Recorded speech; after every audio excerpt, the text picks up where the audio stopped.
Hey everybody, welcome into the back room. I'm Andy Ostroy. We have Michael Steele back with us today. It's always a fun chat with Michael. We will get to him in just a second, but first, thanks for tuning in.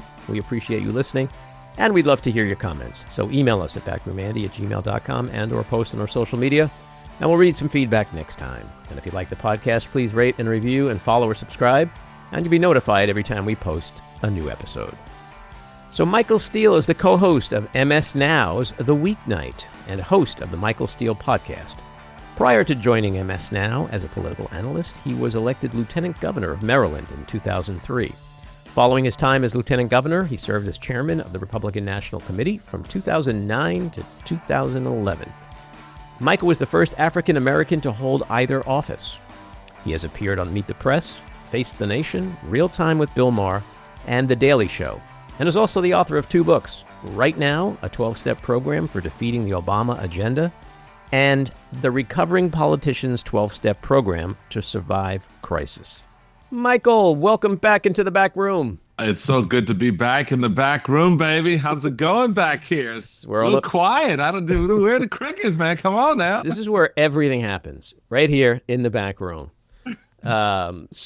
So much has happened in the last 2 weeks. I mean, it feels like 6 months, but there's been an election, a shutdown, all this Epstein stuff, court rulings. It's insane what's Marjorie Taylor Greene. So let's start with the election. Give me your major takeaways from what we saw a couple weeks ago. Yeah, I think the top line elections for me, I mean, and look, I kind of look at it a little bit differently, I think, than some, because this is very reminiscent of 2009 when I was RNC chairman. And I had the task of winning New Jersey and Virginia in front of me, which were the two big races in the country at that time, on the heels of the election of Barack Obama.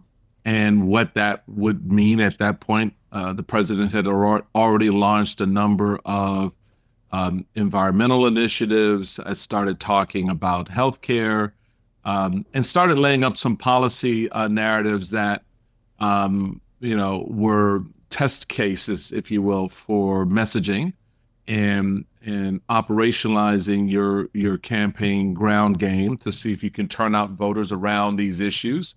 And so in that respect, there were some similarities, but not many. But the fundamental difference was, in this case, the economy, affordability, those things that sort of struck people at their kitchen table. In fact, in many respects, an extension of the 24 election. So it allowed Democrats the opportunity to message the affordability issue, from, Mondami to, Mikey Sherrill. You had, this ability to sort of sit with people at their kitchen tables. And I think the Democrats did a very effective job of that. And they translated that, Andy, to their grassroots operation, their turnout. And we saw the results of that, because they recognized that among the electorate, there was beginning a shift. Those voters who aligned themselves with in 24 to Trump, particularly younger voters, male voters, Hispanic voters, peeled back their support, because it's one thing to have Donald Trump tell you, we're going to lock up all the criminals and deport them. And it's another thing to see ICE, jackbooted thug ICE agents come take your abuela away from you on her way from the grocery store. Mm-hmm.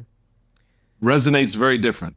Yeah. And I think that that's something that, as a top line, along with the affordability narrative, moved the American voter in a way that gave Democrats an astounding set of victories up and down the line. Even when you look at Prop 50 in California, where there was no human being on the ballot, as people were saying, that had a resonance with voters. This idea that, okay, you want to rig the election, we're gonna match you. We're gonna find a way to defeat that effort. Yeah. So I think that's an important setup for going forward. And speaking of Prop 50, there's been a really ironic turn of events with this whole gerrymandering thing, with this court ruling over the Texas redistricting. And it could end up being the biggest backfire ever, where Texas doesn't do shit and California still gets to do it. I mean, think about that outcome. Who would have predicted that? That is. Look, when you as they say, FAFO, baby.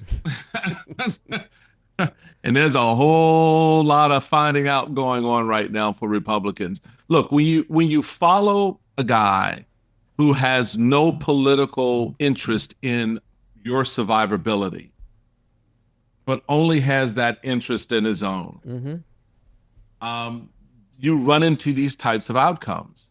The court ruling in California is interesting because it should be noted the Supreme Court has historically not weighed in on these types of decisions because they see them first and foremost as within the purview of the states, and secondly, political. And so it's going to be, the Roberts Court is going to be hard pressed to overturn that ruling by the federal court, lower court. And so you're absolutely right. You can have a situation where Texas can't do it, California will do it, and they're not undoing it. They're not undoing it. But here's the other thing to keep in mind, which again, this is something my party has lost sight of, in its zeal for power, its lust for grift. That at the end of the day, voters are going to vote, and you have no damn clue how they're going to vote. I can guarantee you that the polling that the party was fed going into the elections that were held earlier this month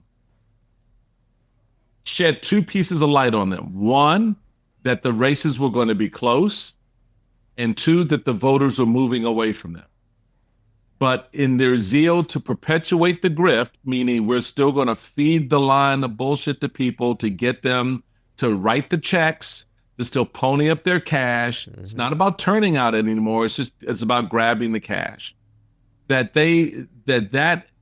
put them in a position of weakness relative to what was going to happen at the ballot box. When you scale that out, Andy, and you look at Texas, yes, you created 5 new red districts. And for folks who are listening to this, I just did air quotes around the red districts, thinking that these are going to be absolute winners for the GOP, that you're going to absolutely pick up these 5 seats. No, you're not. You're not guaranteed that, because now you have evidence that shows you that the base vote that was with you in 24 was not with you in 25, and likely, given the trend lines, won't be with you in 26. Yeah. Plus the liberals that you pushed out of these districts, they're going into other districts, and who knows how they're going to vote and sway the outcome of that district.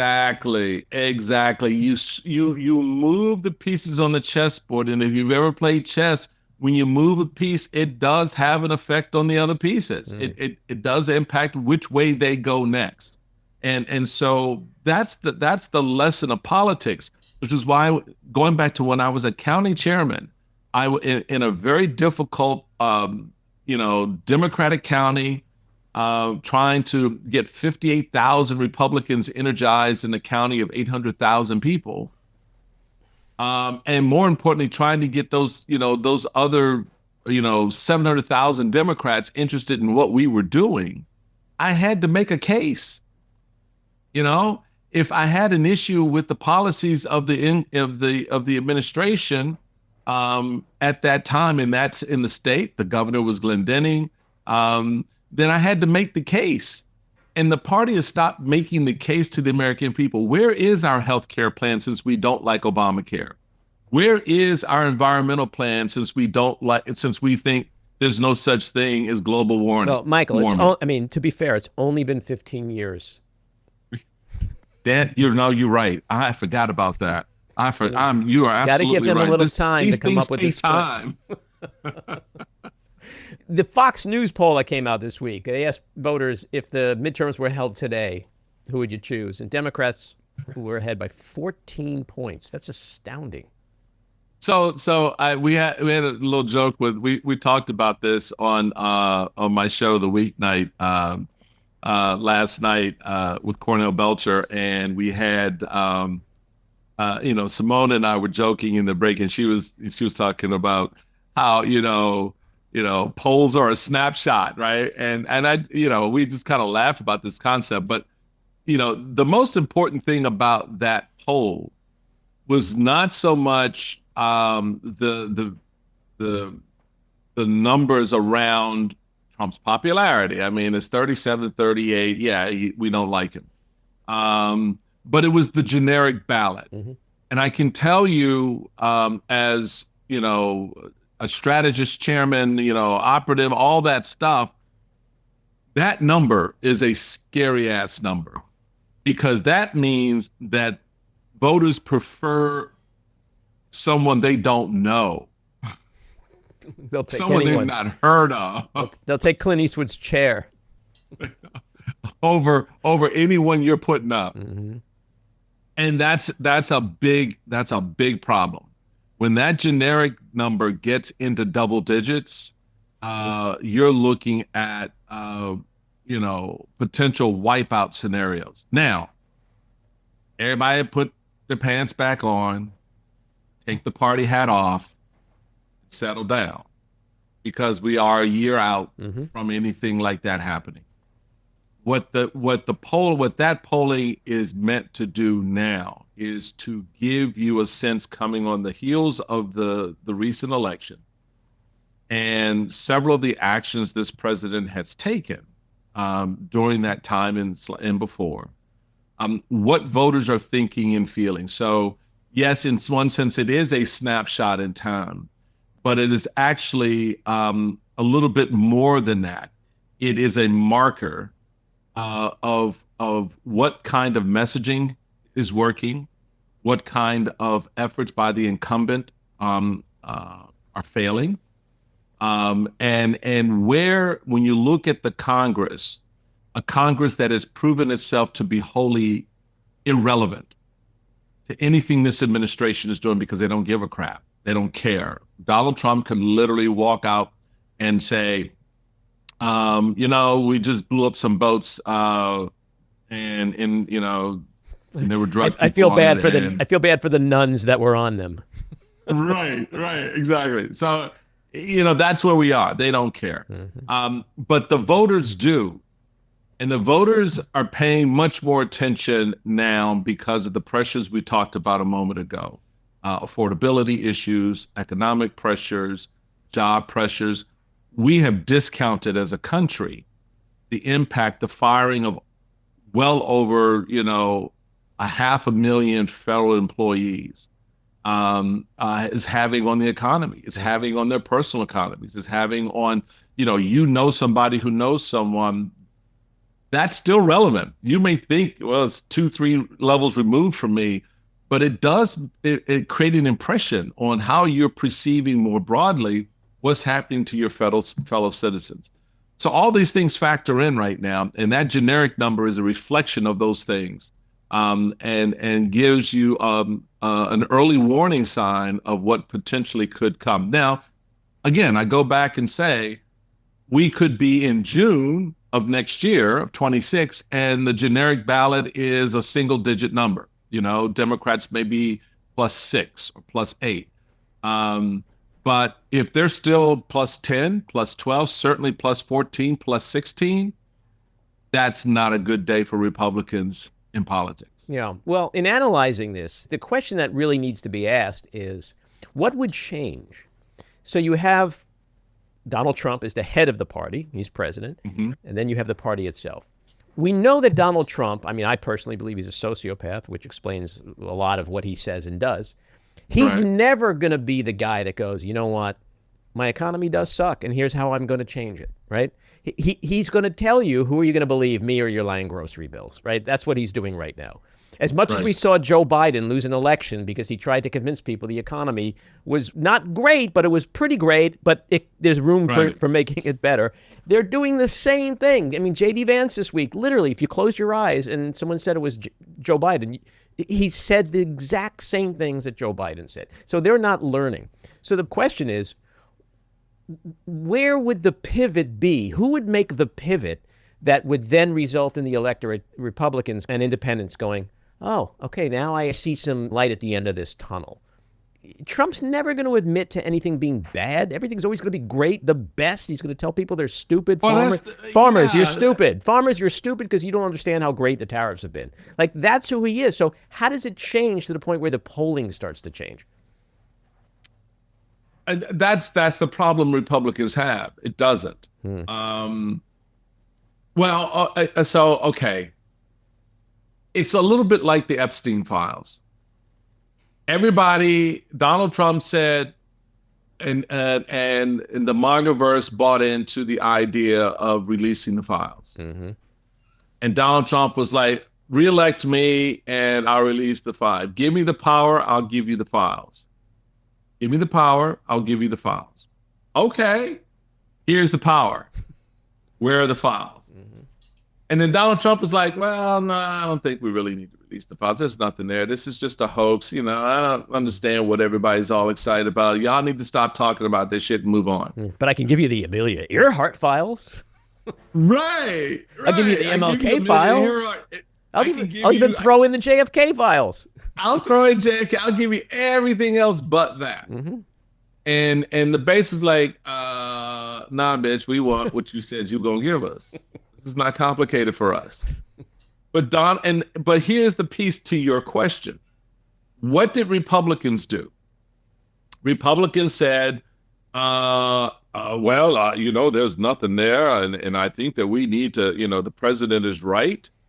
And once they say that, there's no more conversation, right?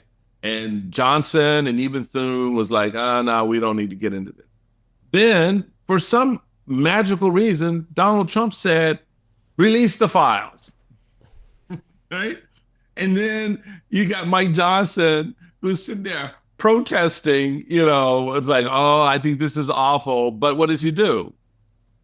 He has to go along with the vote. My point is that there is no movement in this messaging about affordability, about people's personal economies, about the realities of what they're going through, unless and until Donald Trump has a revelatory moment in which he sees a political advantage to him or a financial one.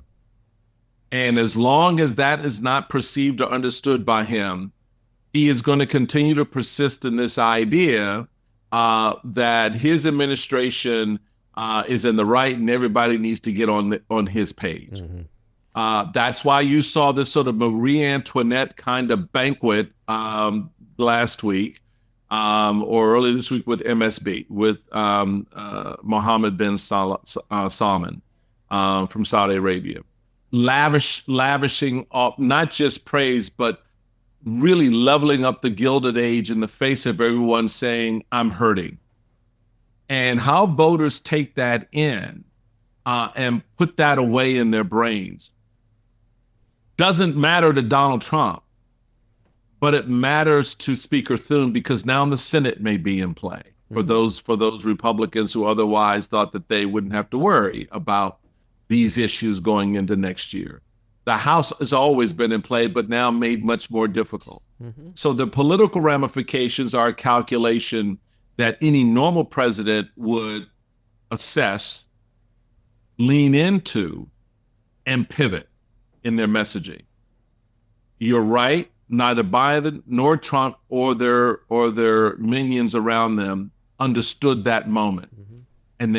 And Biden paid a price. Donald Trump has already begun to pay a price in this past election and is setting himself for a bigger price to pay next year. Yeah, and it's a real dilemma for the party because, to me, they're at an inflection point right now where they have to do again what they just did with the Epstein files and go against him, create a rift that we've not seen before, or they have to continue following him off the cliff. And if they follow him off the cliff, because he's going to continue to drive off the cliff. I mean, when people are struggling and not getting SNAP benefits and talking about affordability, would you hold that kind of lavish dinner at the White House after you've already knocked down the East Wing and said you're building a $300 million ballroom? But on top of that, with the Prince of Saudi Arabia, which a country which many people believe was in large part responsible for 9/11, the butchering, dismembering of Jamal Khashoggi. I mean, you're pissing off everyone who's struggling with the economy, and you're pissing off your base who don't want to see you sitting there blowing MBS at a dinner or in the White House, right? There you go. So it's like, is there no one around him? Because he's never going to change. So if no one around him has the balls to say, sir, this is not a good look for you, for us, for the party, let's think of something else. When does it change? It doesn't change. So it doesn't change. The party's at a fork in the road. What do they do from this point forward? No. The party's not at a fork in the road. You don't think? The party is past the fork, baby. Right. Oh, no, we're past the fork. Yeah, no, I agree with that. Right. we gone down the road. No, we're past the fork. This is not a fork moment. No, the party. I think, and I get the centerpiece of your question, but I think we're at the point where we need to stop asking when will the party change, because it won't. This party does not have it within its core. Well, that's my point. Yeah. It doesn't have it within its core to change. It has already made the change. It has changed from the party of Lincoln, Reagan, Eisenhower, Bush to the party of Trump. Call it MAGA, call it whatever you want. It has taken on the persona of the Mad King, and it is bought into its baser instincts. The party has always wrestled with its cultural self and its darker self. And when those two things align the way they have, you have a party that doesn't blink an eye when its messengers and its leaders cohort with a racist like Mr. Nick Fuentes, is Nick? Yeah. Mm-hmm. Fuentes, right? Or when it lavishes praise and Gilded Age accoutrements on someone we know. Donald Trump's own intelligence community told him MBS was responsible for the death and dismemberment of Mr. Khashoggi. Mm-hmm. His own. This wasn't Joe Biden's CIA. This wasn't George Bush's CIA. It wasn't Barack Obama's CIA. It was Donald Trump's own intelligence telling him what happened to that man when he walked into that console. And Donald Trump ignored it because Donald Trump interests lie not in the justice for Khashoggi, but for what he can get out of MBS for his sons and the empire that he's trying to rebuild.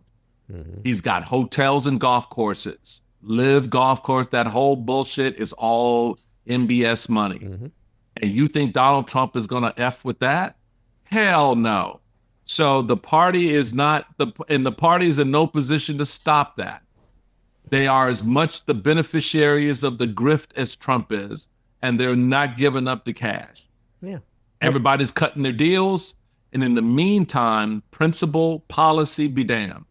And so we're past the point where there's any recovery here. What we're going to see play out is tripwires that causes fissures within that universe, and how those who are waiting in the wings, like J.D. Vance, maybe Marco Rubio, but he's already conceded, the ground to J.D. Vance, hoping, I guess, to be on his ticket in 28 as his VP. But all these folks have ceded ground right now, and we just wait for the fight within. It's coming. It's going to come. But we just don't know in what form and how long it will take. Well, this leads into my next question, which is really about the fact that even the day he started in January, Donald Trump was a lame duck president for all intents and purposes. Right. But it's hard not to look at the last several weeks and not see that he is a seriously wounded animal. He has lost at the ballot box. He has lost in Congress. He's lost in the court of law. He's losing in the court of public opinion. He's lost with independents. He's lost with MAGA and people like Marjorie Taylor Greene. There are things happening we have not seen before, and he can't seem to win anything. And on top of that, the resistance movement, which sort of really amped up a few weeks ago with the No Kings protest, Right. That's like a bookend to what's happening now. The Epstein situation, which I think is an existential threat to him. Do you think there's some kind of inflection point that we have finally reached where he is so wounded and the MAGA fever might be finally starting to break a little bit?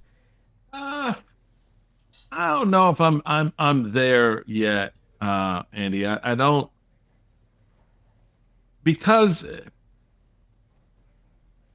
no one, I mean, Marjorie Taylor Greene notwithstanding, and yes, Donald Trump may call her names, but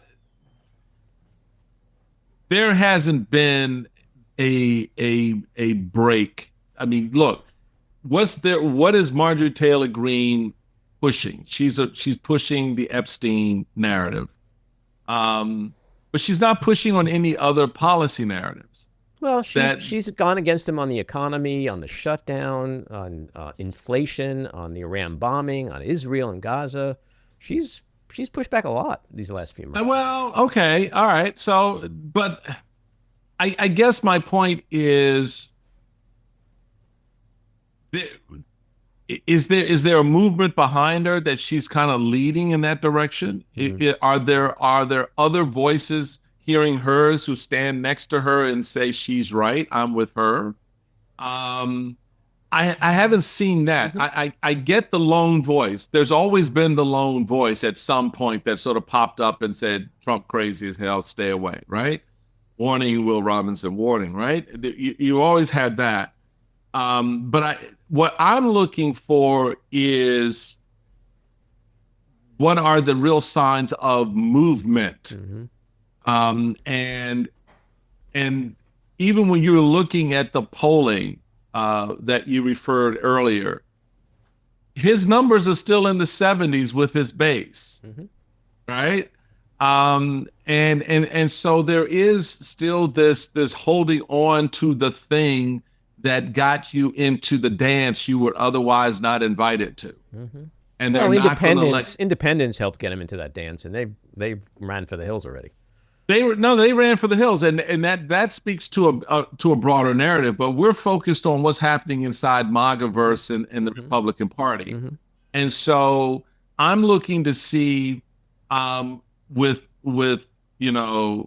Marjorie Taylor Greene, Massey, and others, if they're able to form an alliance around other issues that are coming down the pike in such a way that they create within that caucus in the House, for example, or more broadly between the two chambers, a pressure point that Donald Trump has to pay attention to. Because Donald Trump right now is really good at the one-off. I'll single out Andy. I'll single out Marjorie Taylor Greene. I'll single out, fill in the blank individual congressman. But he's not so good when there's a full frontal approach. But that hasn't really happened.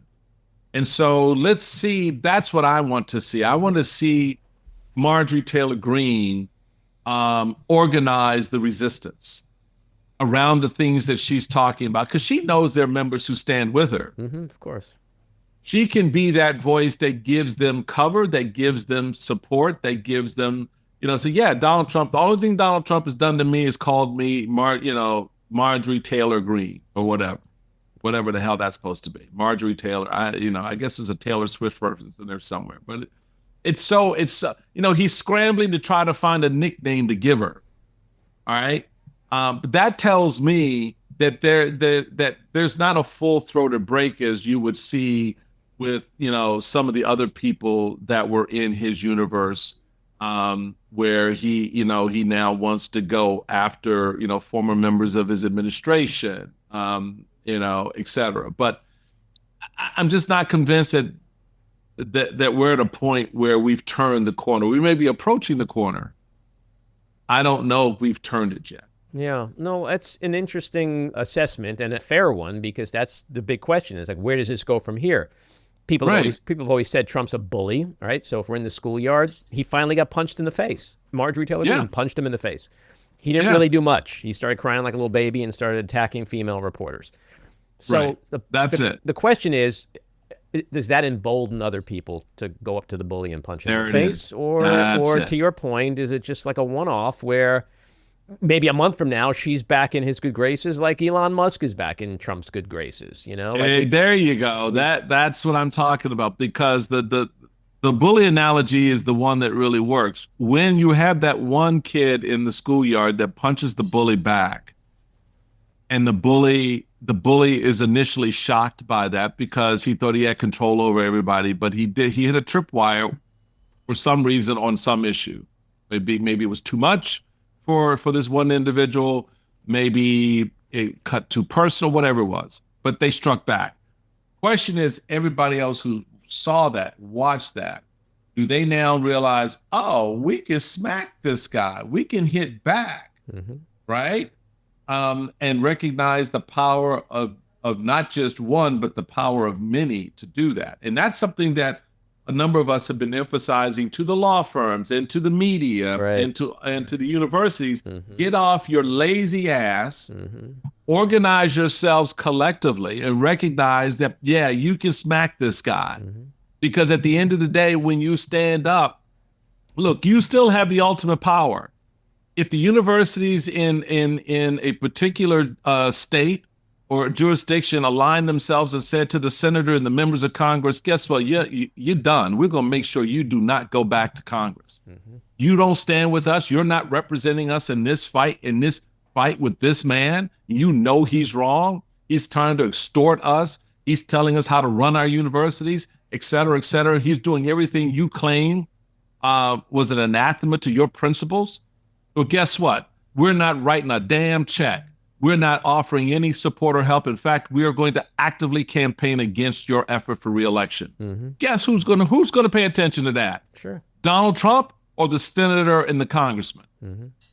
And so learn how to use the power in the game that you naturally have. And that's something I think Marjorie Taylor Greene has realized, that she has that power to do that. The question becomes whether or not everyone else sees the same thing that she sees, aligns themselves in that effort, and creates that defensive wall against the bully's attacks. Yeah. I mean, the way I see it is that these congressional Republicans, most of them hate him. They know he's corrupt. Yes. They know he's selfish and self-serving. They know he's destroying the party or already has destroyed the party. They agree with basically everything you and I feel. But the question is why, when they have all the power to get rid of him, they haven't. And so to me, it's because they fear the base. They have always feared that base. Not in a pure electoral sense. They fear the base literally showing up at their house with a fucking shotgun. Okay, so that's what they fear. Yeah, so that's more what they fear than anything else. Yeah, but the interesting thing is, if MAGA is or might be starting to break a little, or if it continues to break, right? And if, like you say, Marjorie Taylor Greene can mobilize some support around her and then have people join her in this new movement, this softer MAGA, that's when it all falls apart for me. That's when Congress, Republican Congress people are like, oh, we don't have to be afraid of the base anymore because the base is not fully on his side anymore. Then you have a different landscape. I don't think we're there now. I'm not sure we'll ever get there, but I do think there are signs that there's a fissure in that movement. Yeah, that could go either way at this point, you know?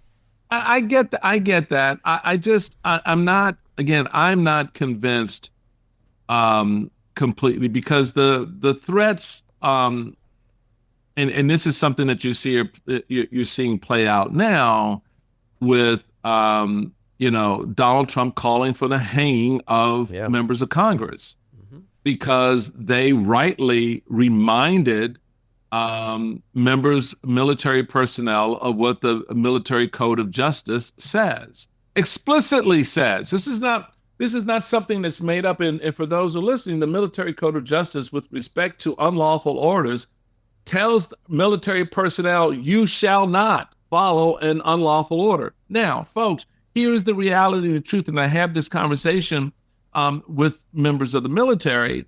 It is a difficult position for our service members to be in, because while there is the law that says that you must not follow an illegal order, when you don't follow the order, you are then subject to court-martial. Right? That's the reality of an enlisted man, for example, who's sitting there being told to do something. And if you don't believe that this shit can't happen, folks, can we go back? Can we go back to Lafayette Park here in Washington, D.C., when the President of the United States suggested to the chairman of the Joint Chiefs that they shoot protesters in the leg? Come on now, y'all stop being stupid. Yeah, well, he's fired a lot of the military JAGs. Pete Hegseth is in charge of the Defense Department. So if you're a whistleblower in the military, who's going to protect you? Right, and so while it was a great ad by the Democrats, and it leveled up accurately what the law is for, what the regulation is for our military. They follow a very different set of rules than the rest of us. Their conduct, their behavior, their decisions are guided by a very strict code of military conduct and military justice. And the military justice part of this says you shall not follow an unlawful order. That's all the Democrats were leveling up and reminding them. And why were they doing that, Andy? Because you have members of our military now seeking counsel because they're being advised or told that they will at some point need to do certain things. And they don't want to. They know they're being put in a difficult position. So they're seeking lawyers. But the problem is they got rid of all of the internal legal apparatus, or got rid of most of it, that would help guide a lot of these decisions. Yeah, I think it was General Mark Hertling I saw this morning or last night, and he was saying how what would happen in normal times is you're given an order, you question it, you don't know if it's lawful, you go to the JAG, you have a conversation, then you go back to your commanding officer and you say, hey, I can't do this because I've been advised that this is blah, blah, blah, and then the commanding officer revisits the decision, and then they change the policy, and that's that. And that's that. But in this administration, there's no that's that. It's like we want troops on the streets. We want people, the military, potentially shooting, protesters, and that's the goal. So you've got an individual as our Secretary of Defense. Not war. I refuse to call the department that because we're not at war. And Amen. Bullshit. But you've got this idiot, TV talk show host sitting there as head of the Department of Defense, and he will be the one to give, stupid orders like that because Donald Trump wants to clear the park, or he wants to, teach the protesters a lesson, and he orders Hegseth to order the general to order the personnel on the ground to fire on U.S. citizens. So what does that soldier do, who's now been deployed to the streets of our cities? But I would think unconstitutionally, the little thing called posse comitatus, right? It gets in the way, but we'll ignore that constitutional bar. And now we've got troops in our cities, and they're given an order to fire into a crowd next spring or next summer who are protesting if there's another No Kings rally. And Donald Trump is itching for the fight because he wants to invoke the Insurrection Act. He can't help himself. He's been wanting to do it from the very beginning, but he hasn't been given a reason to, because all the protests that have happened so far have been peaceful. People are dancing and singing and saying, we don't want you as a king, right? They're not angry. They're not setting cars on fire. They're not doing that. And they can't infiltrate those fights because people have gotten better. The organizers have gotten better at sussing out who the troublemakers are, right? And so when there is no fight that triggers you to act a certain way, I think you become more dangerous, because then you start looking for little things that you can go after. And this is one of those little things that you can go after. And now calling for, hanging of Democratic lawmakers puts their lives at risk, because a lot of his folks are cray-cray, and they take that stuff seriously. Let me ask you and this. We know that because we have testimony from them that say, well, Donald Trump told us to come to Washington. Right. Donald Trump told us to go to Capitol Hill. Donald Trump basically said it was okay to do what we were doing. Do you think on some level, that those Congress people, Democrats, produced that video in large part because they knew that it would just get under his skin and make him crazy and do weird shit. And then force the Republicans to show that they're not going to go against him and stand up for what's right. Like, do you think it's more just a ploy? Okay, I'll be straight up honest. I don't think Democrats are that strategic. Republicans would do that. The Democrats did that because there was a nobility to it.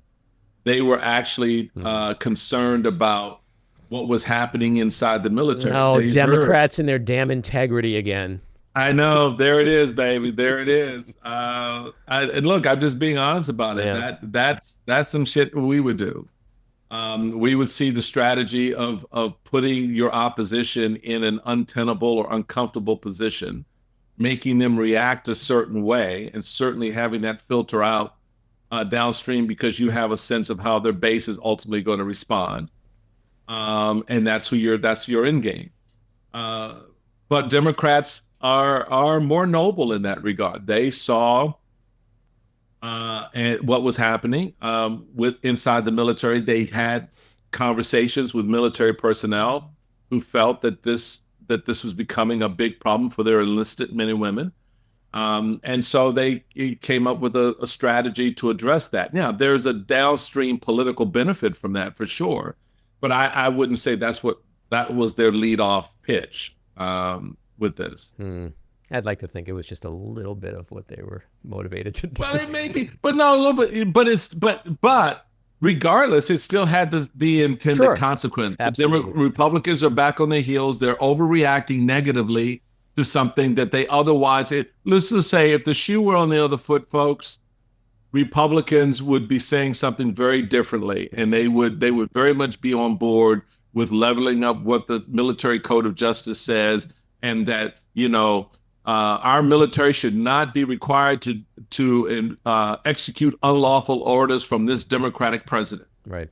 They would be making that case all damn day. But because it's Donald Trump and they have bought into his BS and his lies, they will stick their head in the sand and ignore the very thing that they know to be true, that our military are not required to follow an unlawful order from this president. Yep. Michael, always a great conversation. I look forward to our next chat. You got it, my friend. Take care. Take care. This episode was produced and edited by me, Andy Ostroy. It was co-produced by Maddie Rosenberg and Jen Hammoud for Radio Free Rhinecliff, with additional editing by Maddie Rosenberg, music by Andrew Hollander, and graphic design by Cricket Langell. And with a special thanks to our sponsor, The Epicurean. Again, thanks for listening. Please rate and review wherever you get your podcasts, and subscribe to the Backroom with Andy Ostroy YouTube channel, where you can watch full videos of our interviews. See you next time.